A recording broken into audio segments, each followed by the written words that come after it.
CAPF AC 2022 mission 250 plus में आज हम डे 9 देखेंगे। इसमें आज हम 25 क्वेश्चन पेपर 1 में देखेंगे और आपके 2 जो है ऐसे टॉपिक देखेंगे। फर्स्ट क्वेश्चन है चोलिस्तान डेजर्ट। चोलिस्तान डेजर्ट जो है वो देखा जाए तो वो पाकिस्तान में है। पाकिस्तान के बहावलपुर जो आपका पंजाब प्रोविंस है उसमें बहावलपुर डिस्ट्रिक्ट में है। इनफैक्ट ये जो है आपका ग्रेट जो थार डेजर्ट है जो अपने राजस्थान में भी फैला हुआ है, तो उस ग्रेट थार डेजर्ट का ये पार्ट है। लोकली इसको यदि हम देखा जाए तो पंजाब में, पंजाब प्रोविंस में जो वहां पाकिस्तान में है उसे रोही कहा जाता है। तो ये इसका एक करेक्ट आंसर है। सेकेंड क्वेश्चन करा कि which one among the following is are true about Santhal uprising of 1855-56। ये आपके सिद्धू कान्हू चांद भैरव जो ये थे, सिद्धू कान्हू ब्रदर्स जो थे, तो इन लोगों के नेतृत्व में ये हुआ था।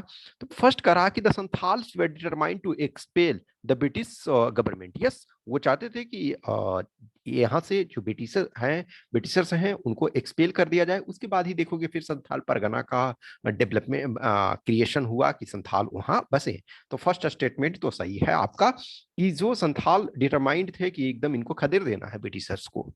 Second, Santhals believed in coming of Satyug, the reign of truth and true justice. Yes, Santhal were believing कि वंस ब्रिटिशर्स लीव कर जाएंगे, ब्रिटिशर्स यहाँ से चले जाएंगे, तब जो है हमारा राम राज्य का स्थापना होगा जिसमें सत्य और न्याय का एक तरह से होगा कि जो ट्रू है वो ट्रू और जिसको सबको न्याय मिलेगा। तो ये सेकेंड स्टेटमेंट भी आपका सही है। थर्ड स्टेटमेंट का रहा Santhal did not get support of non tribal such as Gwala and Lohars. In fact इनका इन्होंने सपोर्ट पाया, कुछ जो मनी लेंडर्स और ये सब थे उनका उन्होंने सपोर्ट नहीं पाया। तो संथालों ने तो ये कह रहा है कि डिड नॉट गेट, तो वो प्राप्त किया उन्होंने सपोर्ट। तो ये थर्ड स्टेटमेंट गलत है क्योंकि संथाल ने जो ब्लैक स्मिथ थे, लोहार थे, ग्वाला थे, उन लोगों का भी सपोर्ट उन्होंने ये प्राप्त किया। तो इसका सेकेंड यानी कि फर्स्ट एंड सेकेंड सही है और ये आपका तीसरा गलत है। तो डी इसका करेक्ट आंसर है। क्वेश्चन नंबर थर्ड का रहा which one of the following statement is correct. तो करा कि कौन सा करेक्ट है। Rights are claim of the state against citizen. No, citizen का claim against state. Okay, so first statement गलत है। Next, rights are privilege which are incorporated in the constitution of a state. तो ये कह रहा है कि वो विशेषाधिकार हैं। राइट्स विशेषाधिकार नहीं है जो कि इनकॉर्पोरेटेड इन कॉन्स्टिट्यूशन। अदरवाइज देखा जाए तो ऐसे यदि प्रिविलेज इन द सेंस की नहीं है, वो सबको है एक तरह से, तो वो हो सकता है राइट्स जो है हर कोई कुछ जो कॉन्स्टिट्यूशन है उसमें नहीं भी हो सकता है, विदाउट कॉन्स्टिट्यूशन के हुए भी राइट हो सकता है कि डिफरेंट स्टेच्यूट में दिया हुआ है। तो हम प्रॉपर ये इसको नहीं कर सकते हैं। थर्ड यदि हम देखते हैं, rights are claims of the citizens against the state, ये आपका मोस्ट अप्रोप्रिएट है। इसमें क्या है, कॉन्स्टिट्यूशन में हो सकता है या कॉन्स्टिट्यूशन से सेपरेट एक डॉक्यूमेंट में भी हो सकता है। ओके, और ये प्रिविलेज एक तरह से नहीं इन द सेंस है कि वो एक तरह से सबको वो अधिकार है। Rights are privilege of a few citizens against me, no, few का नहीं है। तो सी इसमें मोस्ट अप्रोप्रिएट है। डी कह रहा है कि in the government of India act 1919 the functions of provincial government were divided into reserved and transferred subject, which of the following were treated as reserved subject. Reserved subject का मतलब है कि उस पर जो एक तरह से लेजिस्लेचर होगा उसका अधिकार उसमें लिमिटेड होगा, और जो आपका रिजर्व है वो गवर्नर के लिए मेनली होगा कि गवर्नर उस पर मेजर डिसीजन लेगा। तो अब देखो, जो आपका administration end of justice, yes, ये था आपका लैंड रेवेन्यू। लैंड रेवेन्यू एक मेजर सोर्स ऑफ इनकम था, तो ये था। और पुलिस, पुलिस के बिना आप कुछ नहीं कर सकते थे, पुलिस राज आपको चलाना था। तो 1, 3 एंड 4 इसका करेक्ट है। लोकल सेल्फ गवर्नमेंट ये आपके ट्रांसफर्ड में आते थे। तो इसका सी करेक्ट आंसर है। फिफ्थ का रहा है कि which of the following statements is are correct regarding MPC, monetary policy committee. It's decides the RBI benchmark interest rate, yes सही है। इसमें 6 मेंबर होते हैं, 3 आरबीआई के गवर्नर होते हैं, और सॉरी 3 आरबीआई के मेंबर होते हैं, एक आरबीआई के गवर्नर एक्स ऑफिशियो चेयरपर्सन होते हैं, एक आरबीआई के डिप्टी गवर्नर जैसे अभी जो हैं ये माइकल पात्रा हैं, ओके, एक और जो होते हैं आरबीआई के डायरेक्टर होते हैं, और 3 जो होते हैं गवर्नमेंट के द्वारा होते हैं वो, ठीक है। तो ये कह रहा 12 मेंबर बॉडी, नो, इनफैक्ट ये जो है आपका 6 मेंबर बॉडी होता है। It functions under the chairmanship of governor RBI. तो ये इनफैक्ट इसमें कुछ चीजों को, सिर्फ ऐसा नहीं, ये पुराना क्वेश्चन है लेकिन इसमें कुछ आपको चीजों को ये करना है कि 6 मेंबर हैं, 3 3, और जो अभी वर्तमान में है जो एमपीसी का, तो जो 4+-2 है वो आपका 4+-2% जो है वो 26 तक है, 2026 तक, यानी कि 31 जो मार्च है 2026 तक ये लागू है। और इसमें क्या होता है कि मीटिंग जो है मिनिमम 4 आपका उनमें होता है, और जो आपके कोरम होते हैं तो 4 मिनिमम कोरम के लिए कि 4 मीटिंग मेंबर्स कम से कम चाहिए। और जो आपका जब मीटिंग होता है तो 1 वीक मीटिंग के पहले और 1 वीक मीटिंग के बाद वो कंप्लीट उनको साइलेंस रखना होता है। उसके बाद जिस दिन अपना प्रेस कॉन्फ्रेंस करके वो डिक्लेयर किया जाता है। तो इसमें ए ओनली 1 करेक्ट है। नेक्स्ट कह रहा है कि the vitamin which is water soluble generally excreted in urine. तो यूरिन के थ्रू जो है, एक तो पहले है आपको जो पहले ये जानना है कि जो वाटर सोल्यूबल कौन है, ठीक है। तो एक जो विटामिन ए है, डी है, ई है, के है, वो एक तरह से वो फैट सोल्यूबल है, ठीक है। तो विटामिन सी जो है वो आपका वाटर सोल्यूबल है और वो यूरिन के थ्रू ये बाहर निकलता है। तो सी, ये विटामिन सी यानी कि बी ऑप्शन सही है। नेक्स्ट का रहा कि the sum of income of A and B is more than that of C and D taken together.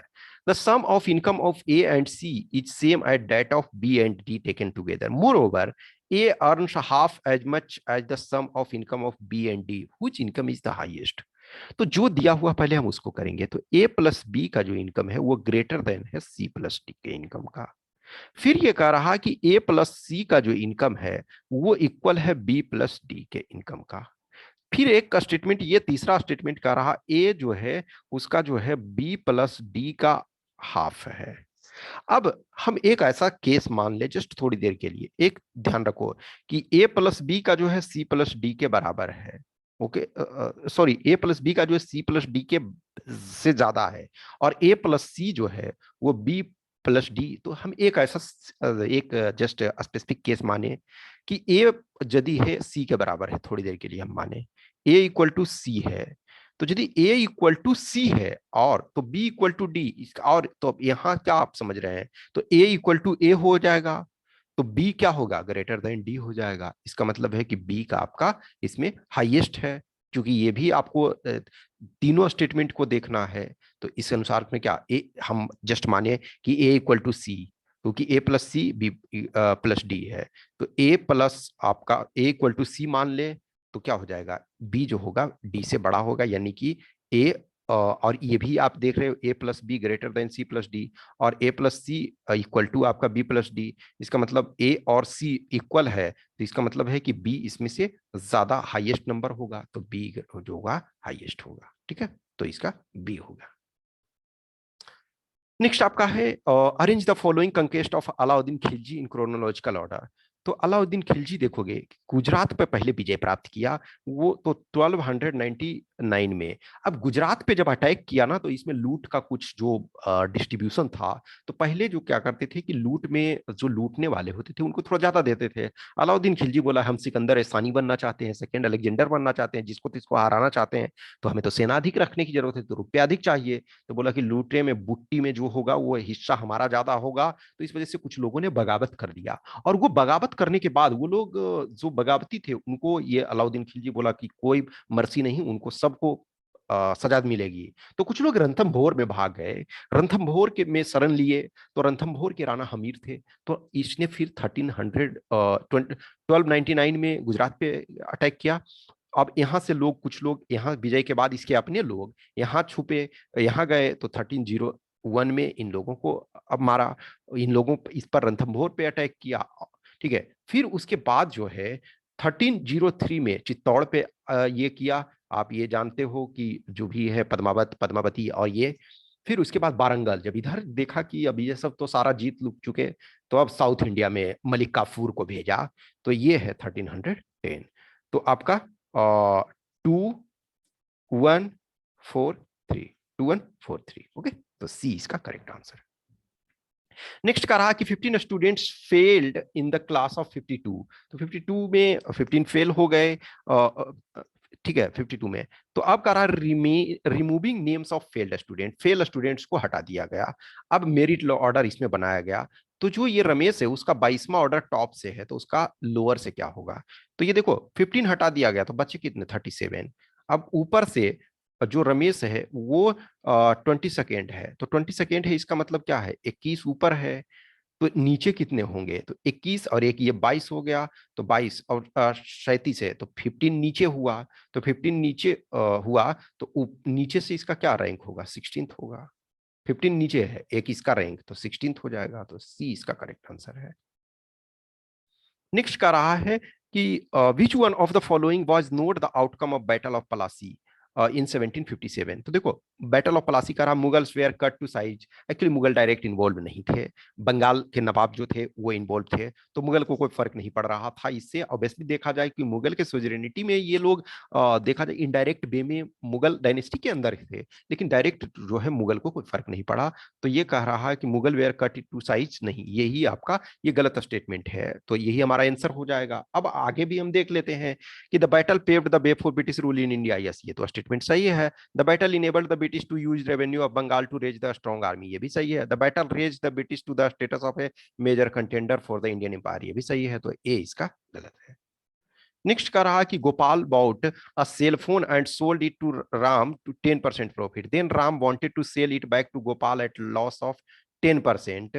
What will be Gopal's position if he agreed? देखो पहले 100 था और राम ये गोपाल, अब गोपाल ने राम को बेचा 10% प्रॉफिट पे तो 110। अब फिर जो है Gopal wanted to sell again to ये sorry sorry Ram wanted to again sell to Gopal 10% minus पे, तो ये 110 का 10% 11 होगा, तो इसमें 11 माइनस करो तो 99। तो ये फिर 99 में खरीद लिया, तो इसको क्या है 1% का गोपाल को प्रॉफिट हो गया, तो गेन 1%। 12 का रहा which among the following is not the contribution of Kushana to Indian culture. Kushan जो है कनिष्क आप जानते हो कि इस डायनेस्टी का सबसे प्रतापी सम्राट हुआ। तो कुशान ने बहुत सारी चीजें इंडिया में लाया। इनफैक्ट कहीं भी देखो कुछ चीजें हमने इंडिया को दिया, कुछ चीजें हमारे यहाँ आया। जैसे अभी आप जो आलू खाते हो, जस्ट लाइफ में सोचो कि आलू अभी ना हो इंडियन सब में, तो कैसे लाइफ चलता। या फिर मिर्च है और बहुत सारे काजू हैं, बहुत सारी चीजों को यहाँ लाया गया। तो इसमें से कुषाण का क्या कंट्रीब्यूशन इसमें करा नहीं है। तो टर्बन एंड ट्राउजर्स था, use of range and saddles in cavalry, घुड़सवार सेना में लगाम और काठी का प्रयोग ये भी था। देवनागरी स्क्रिप्ट इनका नहीं था। Use of curtain in theatre ये भी इनका था, तो देवनागरी स्क्रिप्ट इनका नहीं है। बाकी 1 2 ए बी टी है, तो सी इसका करेक्ट आंसर हो जाएगा। नेक्स्ट करा 13। तो इसमें देखो सिंपल हिट एंड ट्रायल से ये कर लो। तो देखो यहाँ यूनिट है, यहाँ यूनिट प्लेस पे, यहाँ यूनिट प्लेस पे, दो जगह आपको है 10 प्लेस पे डालना है। अब जस्ट थोड़ी देर के लिए मानो यहाँ कुछ भी रखोगे तो 200 से एक्स्ट्रा ही आएगा। तो 4 रखोगे तो ये देखो 40 प्लस 40 80 ही होता है, तो इसमें सुटेबल ये नहीं हो सकता है। 5 रखोगे तभी नहीं, 80 लेकिन रखने का कोशिश करो।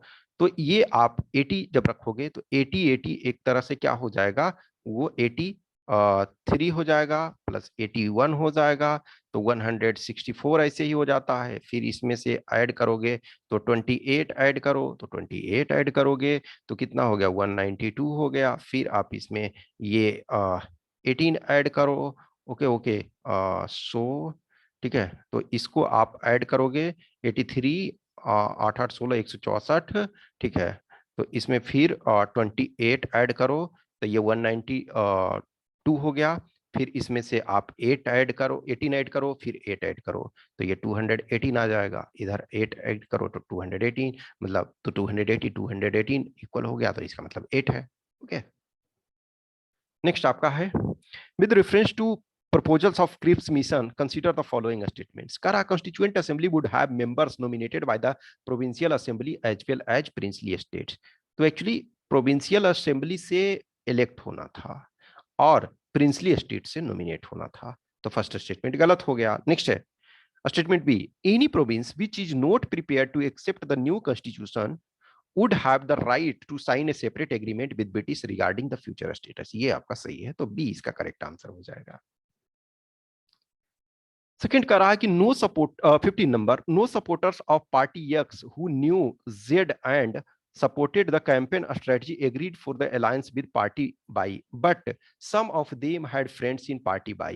ये अब कह रहा इसके संबंध में आप कौन सा स्टेटमेंट मस्ट बी ट्रू कर रहा है। ठीक है, तो जो मस्ट ट्रू कह रहा है कि no supporter of X who knew Z and supported his campaign, okay, agreed for alliance with, यानी कि सपोर्टर जो है एक्स का, वो जो जेड को जानता था और सपोर्ट किया उसके कैंपेन को, तो agreed for the alliance with party Y, but some of them had friends in Y. ठीक है ना, कह रहा कि ये जो है कोई भी एक्स का सपोर्टर जो था, जो जेड को जानता था और सपोर्ट किया उसके कैंपेन को, agreed for the alliance with party, यानी कि कोई भी ये बोला कि भाई पार्टी से नहीं करेंगे, but some of them had friends in party. भाई फ्रेंड्स होना डिफरेंट चीज है, सपोर्ट करना डिफरेंट चीज है। तो अब इसके संबंध में करा कौन सा सही जरूरी है। करा some supporters of Y did not agree for the alliance with the party x.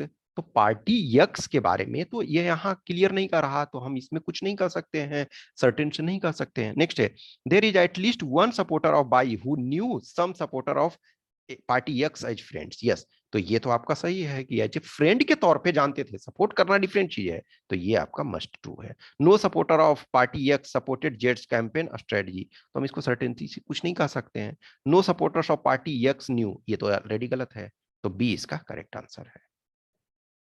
16 number ये कह रहा है, सेम सिचुएशन, सेम जो फर्स्ट पॉइंट सेम है, ये वाला ऊपर वाला पॉइंट। अब कह रहा with reference to above information consider the following statement. कह रहा some supporters of party X knew Z. अब इसमें एक देखो, which of the following given above is are not correct, not correct ये कह रहा है। ठीक है ना, तो ये कह रहा है कि some supporters of party X knew Z, ये तो ऑलरेडी क्लियर है, तो ये हमारे आंसर में शामिल नहीं, क्योंकि ये ट्रू है। तो ये ट्रू है, तो ये हमारे आंसर में शामिल नहीं होगा। अब देखा जाए तो हमारे पास टू भी जो है, टू और थ्री, तो थ्री तो देखा जाए तो गलत है एक तरह से। अब हम टू को देखते हैं। Some supporters of party X, sorry parts नहीं, ये party, I am sorry, party X who opposed जेड्स कैंपेन स्ट्रेटजी न्यू जेड, तो ये आपका ये सही है। तो ये सिर्फ आपका no supporters of party X supported जेड्स कैंपेन, तो ये आपका गलत है, तो आंसर आपका सी हो जाएगा। नेक्स्ट 17 कह रहा है, according to Buddhist teaching salvation lie in achieving nirvana और freedom from the cycle of rebirth. Yes, ये सही है फर्स्ट स्टेटमेंट। कह रहा doctrine of karma was essential to the Buddhist system of solvation.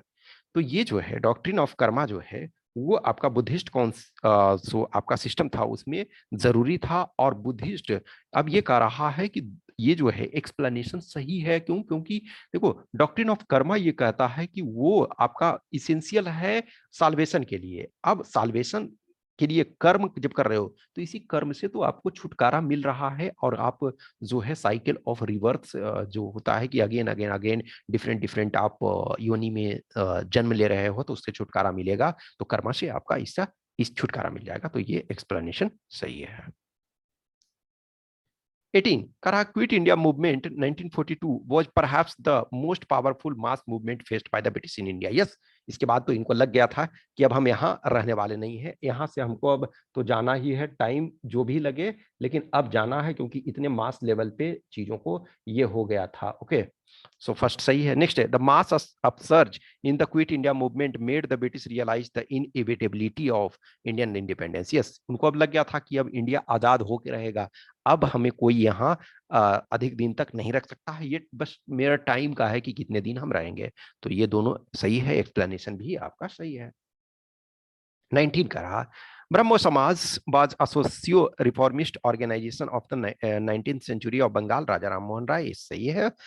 Next है, the 19th century India witnessed a surge in socio reformist movement.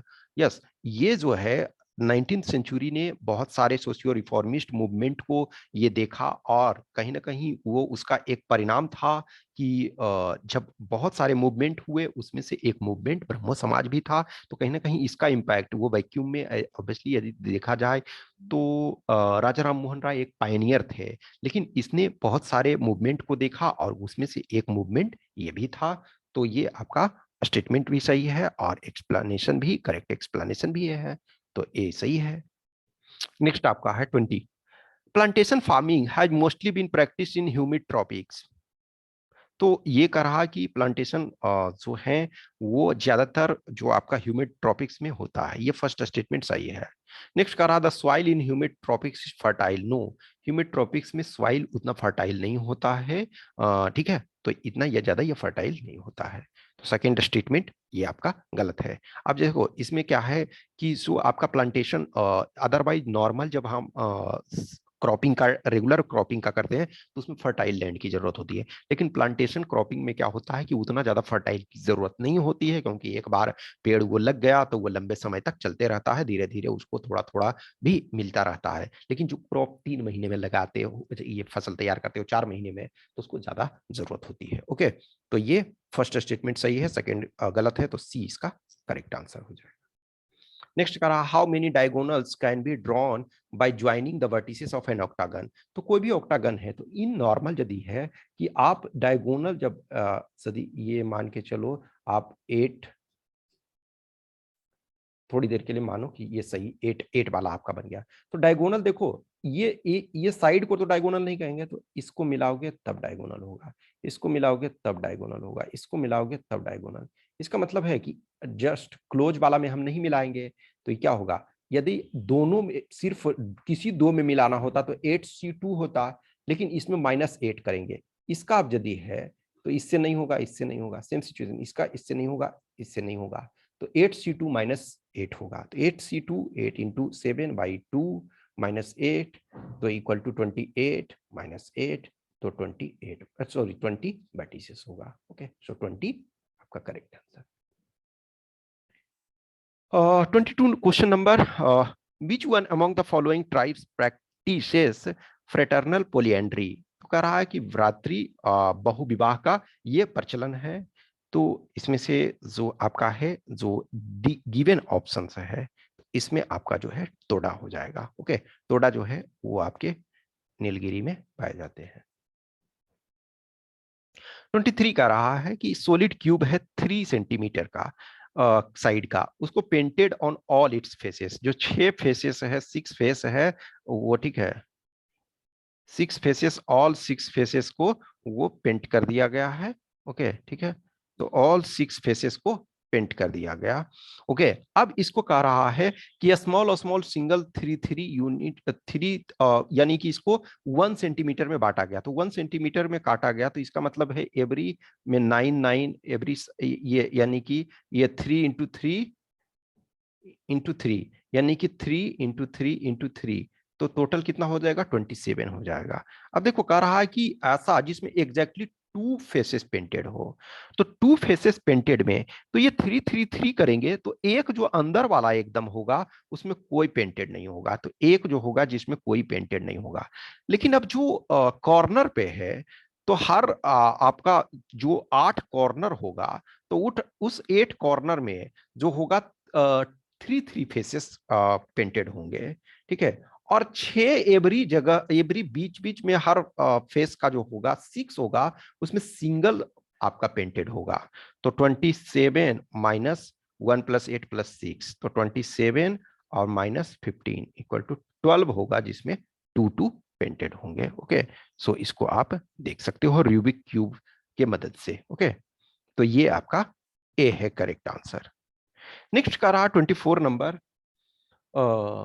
Okay, so a number consists of a 3 digit of which the middle one is 0 and their sum is 4. If the number formed by interchanging the first and the last digit is greater than the number itself by 198, then the difference. तो देखो इसको 103 number है, तो देखो बीच का ये है और एडिशन 4 है। अब इसको 301 करोगे तो इसमें डिफरेंस क्या होगा, 198 होता है। तब अब कह रहा है कि the difference between the first and last digit, तो फर्स्ट एंड लास्ट डिजिट का डिफरेंस क्या है, 2 है, तो ये आपका बी हो जाएगा। ओके, सो इसमें बी हो गया। नेक्स्ट आपका जो है last question, consider the following statements. The introduction of railway in India gave rise to the feeling of nationalism in India. Yes, railway आया तो पहली बार एक तरह से लोगों को लगा कि नॉर्थ से साउथ और एक दूसरे के साथ बैठे। रेलवे में अभी भी देखोगे कि गांव में भले चौधरी बने पड़ेंगे, लेकिन रेलवे में जब सीट नहीं मिलेगा रिजर्वेशन तो सोचते हैं बस बस भैया थोड़ा बैठने दीजिए। उसी आदमी के साथ गांव में वो बैठना नहीं चाहेंगे, शायद बोलेंगे इसकी हिम्मत कैसे हुई हमारे सामने, लेकिन वही आदमी से कहेंगे कि रेलवे भैया बस थोड़ा सा खिसकिए। ओके, तो रेलवे कहीं ना कहीं एक तरह से जब उस समय सब पीड़ित थे तो सब लोगों को एक प्लेटफॉर्म पे लाया, तो फर्स्ट सही है। The spread of western English education encourage the emergence of nationalist feeling in India. Yes, ये भी है।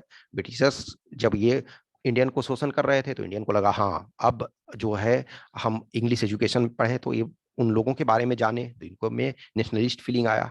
सेकेंड, ये थर्ड है कि the emergence of Indian nationalism was accompanied by socio religious movement that glorified Indian culture. Yes, जैसे आप देखोगे तिलक ने शिवाजी महोत्सव, गणेश महोत्सव, शिवाजी का जयंती और गणेश महोत्सव ये सब स्टार्ट किया कि पास्ट जो था उसको ग्लोरीफाई किया। तो ये सब सही है, तो डी इसका करेक्ट आंसर हो जाएगा। All 1 2 3 are correct. पेपर 2 में आपको ऐसे लिखना है, science still is in its nascent stage. विज्ञान ने बहुत सारी चीजों को प्रगति कर ली है, विज्ञान ने बहुत सारी चीजों को किया है, लेकिन स्टिल इसमें जो है अभी प्रोग्रेस करना बहुत बाकी है। एन नंबर ऑफ थिंग्स, तो कुछ चीजों में प्रोग्रेस दिखाओ, कहाँ अभी कमी है उसको दिखाओ, प्रोग्रेस दिखाओ कहाँ कमी है, 3 4 फील्ड को लो, ये से आपका हो जाएगा। नेक्स्ट है, from developmental point of view regionalism is not bad. As such regionalism देखो बैड देखा जाता है, आप इंटरनल सिक्योरिटी के पॉइंट ऑफ व्यू से देखते हो तो रीजनलिज्म एक चैलेंज के तौर पे देखा जाता है, लेकिन यदि हम डेवलपमेंटल पॉइंट ऑफ व्यू से देखें तो रीजनलिज्म एज सच बैड नहीं है। ये it's okay if every region is developing on its own और they are focusing on their own, लेकिन लिटिल इसमें ड्रॉबैक भी हैं। तो आप एक दो लाइन में निगेटिव को भी लिखोगे, लेकिन मेजोरिटी आप जो है डेवलपमेंटल पॉइंट ऑफ व्यू से करोगे कि ये सही है। ओके, आप किसी भी एपीजे अब्दुल कलाम का कोटेशन स्टेटमेंट दे सकते हो, या जो भी गांधी ने सोचा, या जो हमारे कुछ रविन्द्रनाथ टैगोर ने सोचा, उस पॉइंट ऑफ व्यू से चीजों को प्रेजेंट कर सकते हो। ठीक है, so I hope you are enjoying this session. कुछ भी क्वेश्चंस क्यूरी डाउट्स है तो आप कमेंट बॉक्स में डालो, या हमें आप इधर इस व्हाट्सएप नंबर या इस टेलीग्राम नंबर पे मैसेज कर सकते हो। Okay, thanks for watching this.